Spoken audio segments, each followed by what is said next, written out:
नमस्कार दोस्तों, जय हिंद जय भारत। मैं अमित विशिष्ट आपके सामने हूं। हम संविधान और संसद से बाहर निकल करके आज पहुंच गए हैं चाइना और अमेरिका। असल में चाइना बहुत दिक्कत में है। चाइना को धमकी दे दी है सीरिया के उइगर आतंकवादियों ने। उइगर आतंकवादी वही जिन्होंने अभी सीरिया में तख्ता पलट किया।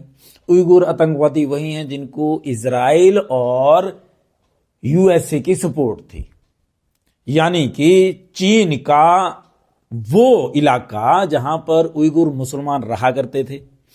चीन का वो इलाका जहां पर ऐसा माना जाता है कि उइगुर मुसलमानों के खिलाफ बहुत बड़ा खूनी संघर्ष हुआ और बहुत अधिक संख्या में उइगुर मुसलमानों को मार दिया गया। उस समय जब ये खून खराबा उसके क्षेत्र में हुआ था तो चाइना से भाग करके ये जो उइगुर लोग हैं ये अलग अलग देशों में चले गए। चाइना से सीरिया बहुत दूर है, लेकिन वहां पहुंचे किसी भी तरह से, और वहां पर इन्होंने लड़ाई लड़ी है और लड़ाई जीत भी गए। इनको सपोर्ट करते रहे कौन? अमेरिका। अमेरिका के जो विदेश मंत्री है वर्तमान में, उन्होंने भी कहा कि हम लोग एचटीएस जो वहां पे तख्ता पलट में मुख्य भूमिका निभाने वाला संगठन है उसके बिल्कुल डायरेक्ट लिंक में रहे हैं। और इजराइल ने भी बोला है कि हमारा ये सोची समझी हमारी प्लान थी और हमारे प्लान के तहत ही सीरिया में तख्ता पलट हुआ है। यानी रशिया के ऊपर तो ये हार का ठप्पा लगा दिया इन्होंने, लेकिन अब चाइना के खिलाफ पर्सनल इंटरेस्ट के कारण उइगुर आतंकवादी।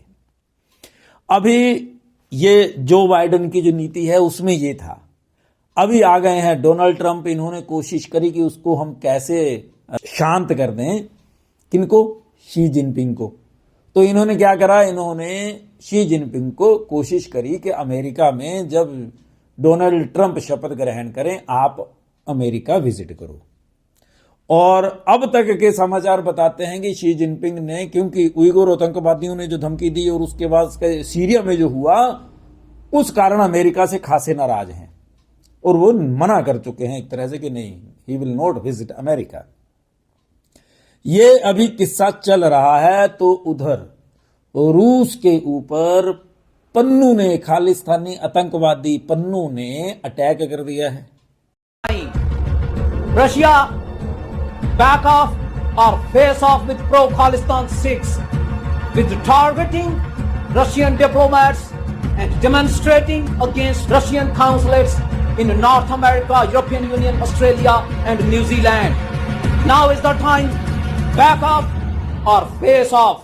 शाब्दिक वीडियो एक शेयर करी सोशल मीडिया पे और बोला कि आप लोग यानी रूस और रूस के जो सरकारी समाचार पत्र हैं, मैगजीन्स हैं, ये सारे के सारे भारत संबंधी यानी भारत के पक्ष में रिपोर्टिंग करते हैं और ये खालिस्तानियों का विरोध करते हैं। अब इस मुद्दे के ऊपर पन्नू ने रूस को धमकी देते हुए कहा है, अमेरिका में जो रूस का दूतावास था वहां पर जाकर के प्रदर्शन भी करा खालिस्तानियों ने, और ये धमकी देते हुए कहा है कि आने वाले दिनों में हम रशिया के जो ऑफिसर्स हैं और रशिया के साथ डायरेक्ट युद्ध में शामिल हो जाएंगे अगर खालिस्तानियों के खिलाफ जो रशियन गवर्नमेंट का मीडिया है उन्होंने लिखना बंद नहीं किया तो, तथा भारत की तारीफ करनी बंद नहीं करेंगे तो बहुत खतरनाक हो जाएगा उनके लिए। इनके लिए, रशिया के लिए। यह धमकी किसने दी? पन्नू ने। अब देखिए, समय देखिए, अभी भारत ने ऑयल डील करी है, तेल की संधि हुई है, भारत राडार भी खरीद रहा है रशिया से। अभी तेल की संधि हुई है कई करोड़ मिलियन की, है ना जी। अब ये जो दिक्कत है ये किन देशों को हो सकती है आप खुद समझिए।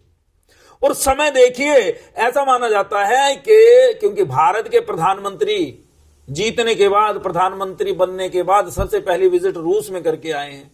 उस समय भी न्योता दिया था तो रूस के राष्ट्रपति व्लादिमीर पुतिन भारत आएंगे, हो सकता है जनवरी में आ जाए। ये उनकी विजिट से पहले की हलचल है। भारत को अकेला करने की कोशिश है। पन्नू बेचारा तो क्या है, पन्नू की क्या औकात, कहीं ना कहीं उसको यूज किया जा रहा है। और कहीं क्योंकि वो अमेरिका में है तो अमेरिका, जो बाइडेन, मैंने आपसे पहले भी कहा था कि जो बाइडन किसी भी हद तक जाएगा, कोई भी हथकंडे अपनाएगा सिर्फ इसलिए कि भारत को डीग्लोरीफाई करना है। 1 महीने से कम समय रह गया उसके पास, कोशिश पूरी करेगा जो बाइडन, और उसमें एक प्यादा बन करके पन्नू का यह बयान है।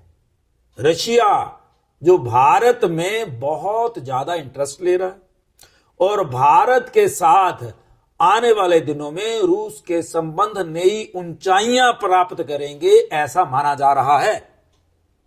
भारत को बहुत ज्यादा नजदीक से जानने के कारण रशिया इस समय भारत का फेवरेट डेस्टिनेशन है, सपोर्ट के लिए भी, सहयोग के लिए भी, हर तरह से, और व्यापार के लिए भी।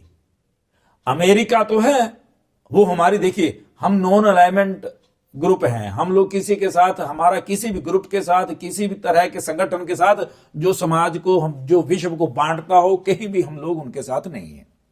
तो हमारा अमेरिका के साथ भी अच्छे संबंध है, हमारे रशिया के साथ भी अच्छे संबंध है। और आपको मैं बता दूं, ये जो अमेरिका के साथ अभी चाइना की खिटपिट चल रही है उइगुर आतंकवादियों के कारण, वो भी ठीक हो जाएगी। कारण क्या है कि जो डोनाल्ड ट्रंप है ये व्यवहारिक है। अब डोनाल्ड ट्रंप जो टैरिफ की बात कर रहे हैं, ये टैरिफ इसलिए नहीं लगा रहे कि उनकी दुश्मनी है चाइना के साथ, वो इसलिए लगा रहे हैं क्योंकि चुनावों में उन्होंने वायदा कर लिया है अमेरिकी नागरिकों से कि टैक्स कम किए जाएंगे। अब अगर अमेरिका को टैक्स कम करने हैं, लोगों के ऊपर, स्थानीय नागरिकों के ऊपर से टैक्स कम करने हैं, तो कहीं ना कहीं से तो जो कमी है उसको पूरा करना पड़ेगा। ये बैठ करके वो सोल्व आउट करेंगे, देख लेंगे, समय पॉजिटिविटी का आएगा, ऐसा मुझे लगता है। भारत में सकारात्मकता की बहुत जरूरत है। संसद में जो चल रहा है वो तो चल ही रहा है, ग्राउंड लेवल पर भी सकारात्मकता की बहुत जरूरत है। और अगर भारत कहीं थोड़ी बहुत तरक्की कर जाए, चाहे वो खेल हो, तब भी कई लोगों को पता नहीं क्यों जबरदस्ती जल जाते हैं।